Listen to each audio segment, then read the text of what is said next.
Hello and welcome back to the Villa Filler podcast. I'm here as always with my good friend Dan Wiseman. Dan, wow, European previews, mate. Who'd have thought? Here we are, Legia Warsaw versus Aston Villa. How you doing, mate? I'm great, mate. I'm great. Am I okay to consider this our first real European preview? I I think so. mean, as good as Hibs was, and obviously it was a great scoreline, a fantastic occasion, this is it. We're finally leaving the United Kingdom. The European tour has officially begun, and I'm dead excited about it, mate. But I dare say even you are looking forward to it a little bit more than I am, given that you've set out to Warsaw in what, 20, a bit over 24 hours, what, 30, Yeah, 40 odd hours? That not long at all. almost there, mate. Almost there. I can't wait. It's been great seeing the floods of Villa fans on Twitter already posting that they're upon their Absolutely. arrivals in Warsaw. And yeah, I'm really excited to get to the city. Never been to Poland, never been to Warsaw, never been to Krakow, two places where we will have a whistle stop tour, myself and the old man. Very excited, mate. Very excited, as I'm sure a lot of people are. That's the beauty of these European competitions, mate. Not only are we talking about the Champions League, which is obviously happening right now, as Dan and I both have a small eye on in the corner of our screens, but the Conference League, the Europa League, the teams that get thrown up in these competitions aren't necessarily the teams that you would expect to necessarily come up against. And Poland, as I said, is a place I've never been before, never visited, never really had a reason to. So I'm very excited for that reason, mate. To be honest, I think it's interesting, and we've got a fairly decent group for that kind of thing as well. I know we've spoke about it before, but to go to Alkmaar and then to go to Bosnia as well. I don't think Bosnia is a place. The Baltics aren't really a place many people would necessarily think to visit, but from having a look, it seems like an absolutely beautiful country, mate, just next to Croatia. And I'm sure it'll be pretty miserable considering it's December when we go. But we've got some interesting trips coming up, haven't we? Yeah, we really do. And I think, looking at it purely from a kind of away fans perspective, it's a great group in terms of location as well. I mean, barring a trip to Bosnia, you get a trip to Warsaw. I mean, Alkmaar, a lot of it's not too far away from Amsterdam at all. So two great European locations there in Warsaw and in Amsterdam that the Villa fans can go and check out. And then, yeah, all the way out to Bosnia on a Thursday night. Who says no, right? But yes, it's exactly what we've always wanted, mate. And it's a return to the European scene, which is the main thing. But it's not, I think we're both going to stress at pretty much all points in this competition. You can never really take this for granted. I don't think we're going to have too many games where we kind of stroll into stadiums, particularly away from home, and really run away with things. Absolutely, mate. Absolutely. Just looking this season at league form alone, Legia Warsaw are yet to lose a game. They've won 4 and drawn 2. And, the standard of the Polish league, I'll leave you guys to debate that in the comments, but they currently sit third on 14 points. They've got 2 games in hand on top of the table, only 2 points separate them as well. It's going to be tough, mate. Every game is going to be tough. And, we really have to respect the competition, both team and like actual cup competition, it being the Conference League. I know we spoke many a time and we've sort of jested, book the flights to Athens, get your hotels booked for Athens, but you have to start as you mean to go on in this kind of competition. And what really excites me is just like the sort of humility that Unai Emery has, and I know fully well that he won't take this or any game for granted. And just by the kind of guy he is, obviously, all of the Europa Leagues he's won, he's an expert in playing Thursday, Sunday, Thursday, Sunday. And that's what I think fills me with even more optimism because, it's, you look at West Ham's season last season, before we get into this preview, but they obviously, I'm sure West Ham fans wouldn't have traded it for the world, winning the Conference League and, barely scraping relegation. Probably left it to the final 2 or 3 weeks till they were sort of nicely sewn up and safe in the division. But it just goes like they've really struggled with that schedule, playing Thursday, Sunday, Thursday, Sunday. Yeah. And I'd say now they've probably sort of addressed the squad issues. They've replaced Rice, I think, very well. They should be set up to handle with the Europa League a bit better than they did the Conference League, despite it being a more difficult competition. But we shouldn't take this for granted at all, especially when we have a trip to Stamford Bridge coming up on Sunday as well, mate. You're absolutely right, mate. You are absolutely right. It'd be really interesting to see the kind of lineup that Unai goes with here, because I think in an ideal situation, we'd all like to go strong, right? Get this European campaign off to a strong start. No kind of messing with, you don't want to leave any kind of weaknesses, particularly in that kind of environment. But, as we kind of found out last season, trips to Stamford Bridge aren't the write-off that they were a few years ago. This is now a genuine opportunity to go and get some points on the road against a side that still is within a sphere that can really galvanise the squad, whilst there are probably 10 or 12 at least away grounds in the Premier League that are harder to go and get a win at these days. There probably aren't as much that still have that kind of aura and feeling about it as Stamford Bridge. And I think we really found that last season, in that we got a really good result there. Villa were good. We didn't have to play at superhuman levels to go and get a win there, as you kind of have at points in the past. But that game against Chelsea is a real chance to go and get some points. And so I think you're starting to see this now. You've got a lot of teams that are playing in the Champions League tonight, tomorrow, the other teams in the Europa League that are going to have to start to balance this.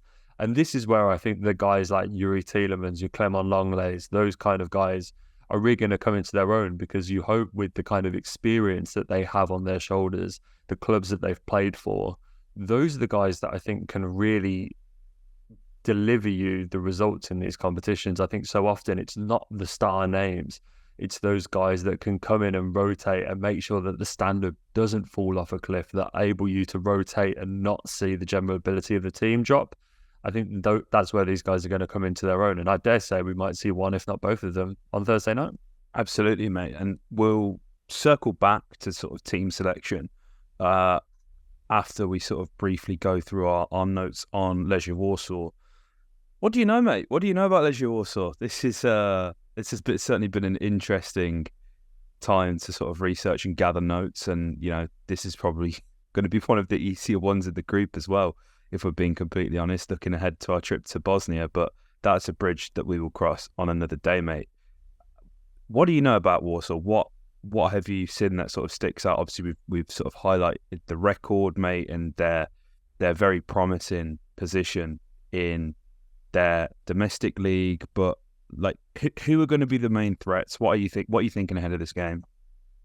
They're a really kind of interesting side. They're a very young team. A little bit kind of generally about Legia Warsaw's history. They are the most successful team in Polish footballing history following the Second World War. 15 league titles, 20 cups, 5 Polish Super Cups. They are kind of the storied team, and probably one of, if not the biggest team in Polish football as a result. But they've got a really young squad. They've got a squad that's, the average age is about 25.1. It's a lot of players. They've got 3 players currently in the squad that go on and are currently playing for the Polish national team as well. So these guys are no mugs. But what's kind of interesting is that you look at how they've done this season, is that they almost carried on completely from last season. So they wrapped up their league campaign on the 27th of May. They finished runners-up in the league last season. And then less than a month later, 24th of June, they kicked off again. And then all of a sudden they're into friendlies. And then they had the Polish Super Cup final, which they won on penalties on the 15th of July. And then they began their Europa Conference League qualifying rounds. And so they've beaten some pretty good teams on the way to get here. Got rid of Ordubasi, who in the first round, albeit it wasn't all that comfortable, but they needed a 5-4 aggregate win to do that. They then took down Austria Vienna, and then pretty impressively, Midtjylland, who we've seen in and around Europe, all tiers of European competition really in recent years, and they needed penalties to do that, but they got through. And so they've already beaten a decent caliber of opposition to kind of get here. And they've been thrown into what is for them a very tough group. I think you'll see it kind of between them and Alkmaar for that second spot. And I think Alkmaar will probably be favourites for that. But I think Legia Warsaw will really fancy their chances, to be honest with you, particularly on home soil. And I think they'll see this game, this first opportunity to go and get some points. They'll consider it really important that it's on home soil, that they haven't got to travel too far to, they're welcoming teams who have familiar territory where they can essentially try and intimidate them.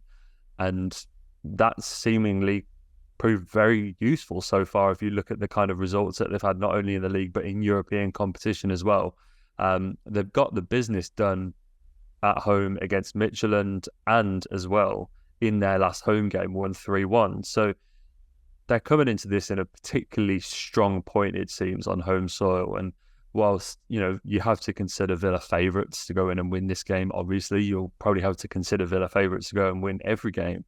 This is a particularly tough place to kind of go and play football. And we always say this, I think, and you always see it in the Champions League, and that these Eastern European teams, I always feel, are underestimated, and they're always full of, as are Legia Warsaw, up-and-coming talent. There's a lot of kind of they're very well drilled. Often tactically, I don't think they get enough credit for how well prepared they come into these games as well. And so, yeah, I don't think these will be any mugs. And it's we have the earlier kickoff as well, so it's less of a kind of turnaround time for Villa. It gives them more chance to prepare for the Chelsea game at the weekend. But still, it's not going to be an easy one, mate. No, you're right, mate. You're right. They appear to be a very transitional side. They generally play in a 3-5-2, two strikers up front. The strikers whose names are on my notes, I just couldn't see them.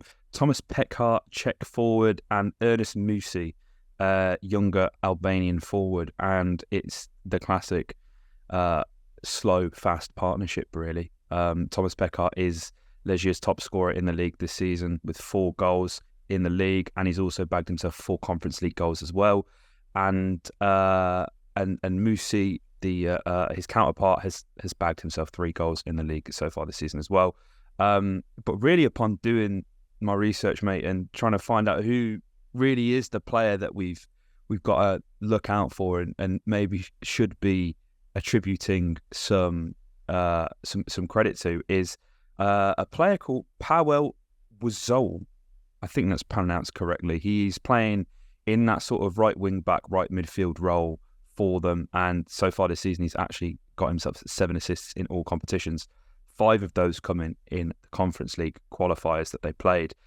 He's boasted an 88.98% pass accuracy. He's averaging 2.98 key passes per game and 3.52 crosses per game, and is averaging an assist generally every 116 minutes.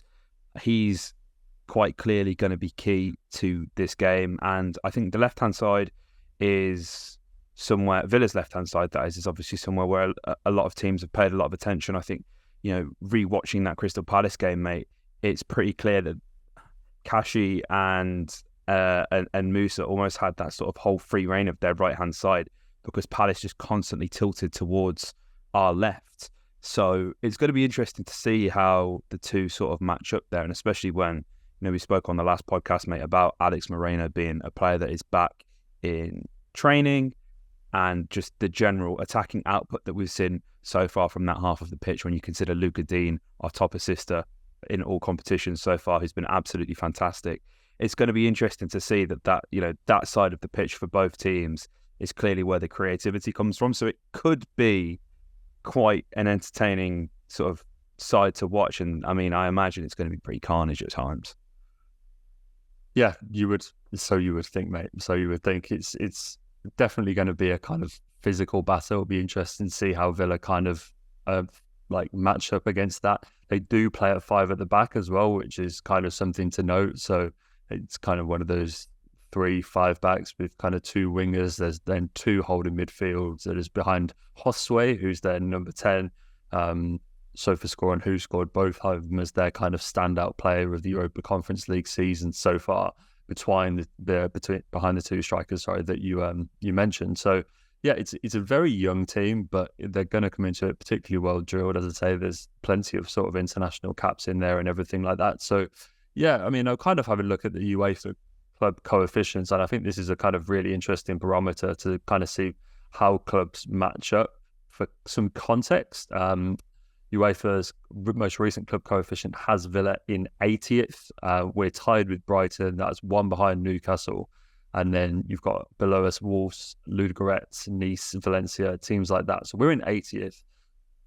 Legia Warsaw are down in 148th. So there's a decent gap between us. They're above the likes of Besiktas, Genk, Standard Liège. So there's some decent teams kind of in and around them that kind of UEFA's, let's say, coefficient will tell you that they match up with. So yeah, I think whilst I want to exercise some confidence and say that, yeah, we should absolutely be back in the Villa boys to go in there and get this done. I think when we come around to our score predictions and everything like that, I don't suppose either of you will have us running away with it. Yeah, it's interesting because I'm just trying to think now, and I'm sure we have, but how often have we come up against a back 3 or 5 under Unai Emery? I'm going to be interested to see how he prepares for that. And as you mentioned the 2 sitting midfielders there as well. This is potentially going to be an exercise in patience. You would expect them to dominate the ball at home. However, I think just the sheer occasion of the matter could get to them. I mean, they're a team that have been in and around European competition for the longest time, so I'm sure they know what to expect. And I don't mean to sound condescending or arrogant or whatever, but obviously, when you see Unai Emery's Aston Villa are rocking up in town, people who know, they know, and they will rightfully be sort of fearful of what we're capable of doing on our day. And it's interesting because I feel like our day hasn't really come yet. You mentioned the sheer amount of games that Legia have played so far this season, mate. They're right in the swing of things, and it feels like we haven't necessarily. I know we've won 3, lost 2. We've had a great start. Do not get my words twisted. We've not fully hit our stride just yet, and that's something that is potentially a concern, an area to just be considerate about. And I mean, our record away from home, certainly in the league this season, hasn't been all that great. So again, I just hope we don't underestimate them coming into this game, mate. No, absolutely not, mate. And you look at our fixture list now, and it's going to be midweek weekend for a long, long time. So obviously we have game this Thursday, then Sunday, then Wednesday we have that Everton game in the Cup. We then play the Saturday. We then have a game the following Thursday against Zrinski, again in the Conference League. And then a game that weekend against Wolves. And then thankfully we kind of get saved by the international break. But when you kind of look at it, we won't have, in terms of domestic football, a week's break between games until the 29th, the 5th of November. So between now and pretty much the entirety of October, barring the international break, when, kind of inevitably we'll have a lot of boys going away on international duty, we're going to be playing a lot of football from here on out. And so this is going to be the first glimpse, really, of exactly how Unai Emery manages that, because we got the job done pretty early on against Hibernian, and that's to Villa's credit, absolutely, because it meant that I can't imagine too many players exuded themselves too much in the home leg. And that's the kind of situation that you want to kind of create as soon as possible, really, in this kind of league, is we want to try and get 3 or 4 wins behind us in the group stages, so that when we get towards kind of those last games, our last 2 games in the Conference League are both at home, albeit against Alkmaar and Warsaw, you'd like to kind of be able to take those without any jeopardy, because I think that's the last thing you need ahead of a Christmas schedule, is when not only are you fighting tooth and nail for points on a weekend, you're then desperately trying to stay in the competition on a Thursday. We need to try and get this wrapped up pretty quickly. You're right. It's all a balancing act, mate. And that obviously starts with team selection as well. You just have to go full strength, really, don't you? I don't think there's much debate to be had. And I think, it's unfortunate because I think certain circumstances will dictate who plays where in terms of injuries. Like, you'd have liked Diego Carlos to have been present for this, but obviously suffering with a hamstring injury. And then you kind of look at the other options. Obviously, you've got Longley, who we yet to see yet, but do you give him his debut away from home in what will be a very hostile atmosphere in Warsaw? Like Callum Chambers, again, this is a podcast that adores Callum Chambers, thinks he has plenty to offer, but again, is this where he gets some more minutes as well? I'm not necessarily too sure. The only change that I only say consider, because maybe I was sort of high on the John Duran hype train after he scored his fantastic goal. At the time, I did believe he should start this game. And to be fair, I think there's a part of me that still thinks I would really like to see what he's capable of doing in this game. But the lineup just has to be as strong as possible for this game, doesn't it, mate?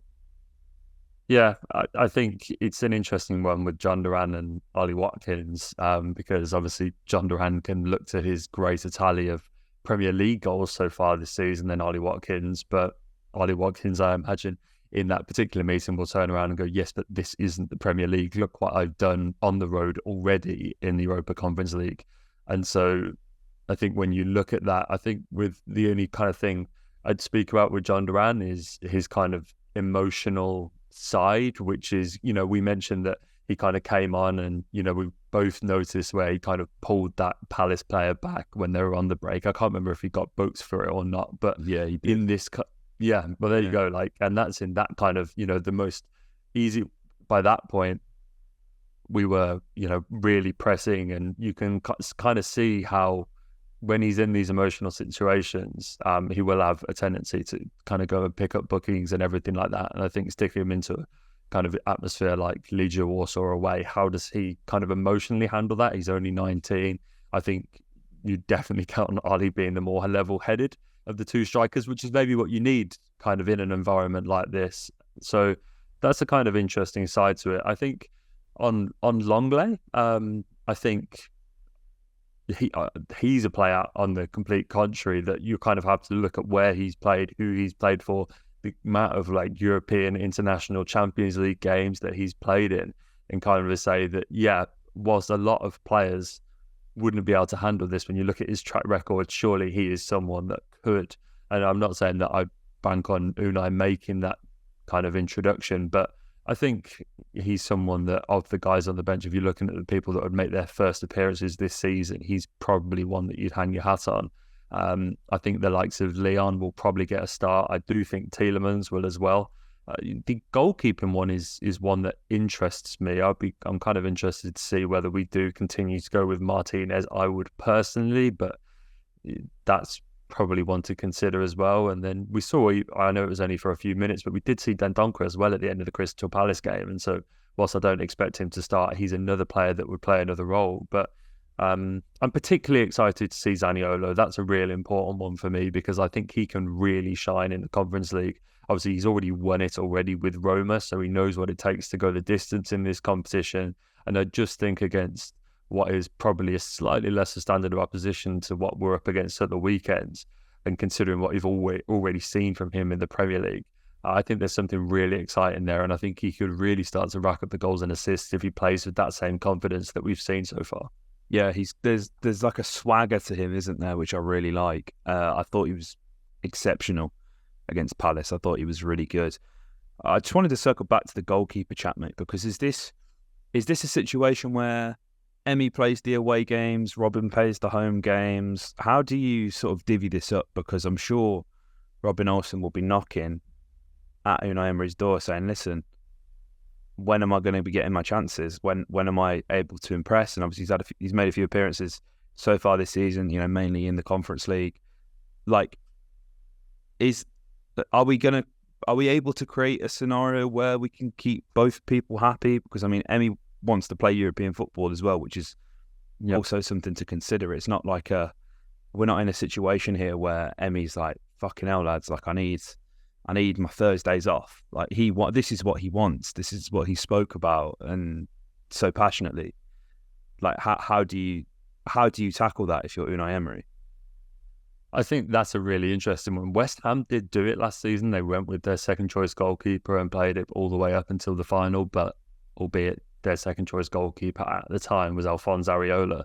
And so what a luxury position. That was, I mean, they were playing Fabianski in the league and Areola, and I mean, you can certainly make the case now in hindsight that Areola probably should have been playing more games overall for West Ham up until this point. And so there's a little bit more of a drop-off. I think, I mean, the goalkeeping situation is one where I think everybody's kind of aware of the hierarchy. And I think when we're talking about going full strength and making sure that, particularly for the back line, that they can play with confidence and that they can rely on who's behind them, and that ideally, you don't want to make as many changes. You want to make as few changes as possible. That's the aim of the game here. Obviously, that's not always possible, but I think the kind of calming influences that Emmy has, kind of, and the aura that we kind of see change when Olsen goes in goal, everything. And I don't think this is necessarily Olsen's fault. I just think this is the change, often from a first choice to a second choice goalkeeper. Things can get a little bit jittery. There's not as much faith shown in the centre backs when playing back to their goalkeeper and everything like that. And, you know, when you consider the atmospheres that Emmy has played in and what he goes and plays in on a regular basis away on Argentina, I mean, this guy's gone and won the World Cup. I don't think anything is going to faze him at this point. I think just that kind of been there, done it attitude that he'd bring to this game, he won't be phased at all. I dare say the more amped up it is in that stadium, the more that he'll enjoy that occasion. And I just think that that's kind of, those intangibles are so important on a night like that. Yeah, and I mean, Emmy's played against Poland in the World Cup as well. He's had that experience. Yeah, I mean, it's not a problem that we'll obviously have to solve. That's one for Unai Emery, mate. But before we go, mate, we have to talk score predictions. I think this is probably the first time I'm ever going to predict a 0-0. Okay. Interesting. Kind of a la Newcastle. Like, obviously we saw their kind of battered performance to a 0-0. What are your thoughts there? Well, I feel like Newcastle were up for it, weren't they, today? Newcastle were up for it. And Milan just come off an absolute spanking in their own backyard against Inter. So it was always going to be really weird how that game shaped up. But I don't think like nerves will get the better of us, but like, you know, that atmosphere that we spoke about, this being a somewhat new experience for some of our players, it just being a really difficult place to go in general, playing that back 5-3, you know, that we spoke about earlier. I just think they're going to be very hard to break down, and I think it's going to be interesting to see the mentality of the players and how they approach this. And I'm by no means questioning their mentality, but for a lot of them, this is their first taste, certainly at Aston Villa, of knockout competition football. I know we're not at the knockout stages yet, we're at the group stages, but the sort of, you lose a game in the league, you put it right instantly the next week. You have a lot less games to put it right. It's very important in group stage competitions to get the points on the board early, as you said earlier, mate. So I'm going to be interested to see if there's an air of complacency, and if there is, how long that lasts, because Unai will nip that in the bud straight away. But I also think as well, you know, just to talk about Newcastle again, like, they had something to play up to. They went to San Siro, and, you know, I don't mean to diminish Legia Warsaw or the Europa Conference League or anything like that at all. This is no disrespect intended, but we're talking about a church of European football that they went to, and they were sort of, again, they had something to play up to, and we certainly have something to play up to with that atmosphere, with just everything we spoke about already and highlighted in the preview. This is a huge, a monumentous occasion for us. But I don't know. There's just something in my head saying it's going to be 0-0. You know what, mate? I think the most important thing here is that you've got to keep that defence tight. We've not had a great record on the road so far this season. We've conceded 9 goals in the 4 away games that we've played, and that includes a clean sheet away at Hibernian. And so, I mean, look, whilst, you know, we know we're not planning the opposition to the standard of Newcastle or Liverpool, who both put a fair few past us, this is still something where, look, I'm going to trust that wherever you look across this side, and you make a very good point, obviously you've not done it for Villa. We've all seen across the years how players can have amazing track records for other clubs, and then as soon as they put the current and blue shirt on of Aston Villa, it just seems to completely leave their body. You look at the kind of European experience that Pau Torres has. Obviously, he's won the Europa League, even through to guys like Bailey and Diaby. They've both played Champions League and Europa League football previously. Zaniolo, obviously, not only won it at Roma, but had kind of experiences on the continent with Galatasaray and everything like that. There is now a very I mean, Yuri Tielemans is another one as well. Obviously, Leicester, I think, got to the semi-finals of the Europa League the season before that they were relegated. So there's kind of a real reliable bank now, of European experience. And that's kind of what I'm relying on. Buba will have done it as well. He's another one. Moreno, Digne. And so this is what we've spoken about for so long, isn't it? When we've been doing transfer episodes and everything like that, saying that, yeah, he's played in the Conference League, he's played in the Europa League, he's played in the Champions League, so he's going to bring that experience. Now with that, it kind of comes to the fore. And I think with kind of that in mind, I am going to back us. I think it'll be close. I think we'll get the 2-1. Take that, mate. I'll take that. A clean sheet would be nice, just in case it ends up going down to goal difference at some point. But yeah, no, I'll take that, mate. I'll take that. Guys, let us know your thoughts in the comment section down below as well. Let us know your score predictions. Let us know if you're going to be out there as well. As I say, I'm absolutely buzzing to get out there and to experience that first ever European away game for me. And to everybody who's sort of heading out there, already out there, stay safe, stay vigilant, don't drink too much, don't piss off the Polish people, just have a good time, because this has been a long time coming. So yeah, I hope everyone has a great time. If you haven't already, make sure you subscribe to the channel. If you haven't, what are you doing? Just subscribe. It's easy. Make sure you hit the bell button. That way you'll never miss a video from Dan and I here on the Heart of the Whole YouTube channel. If you're listening on Apple or Spotify, make sure you follow, leave a review, all that kind of stuff. It all helps us out more than you guys could imagine. So yeah, like, comment, subscribe, and up the villa.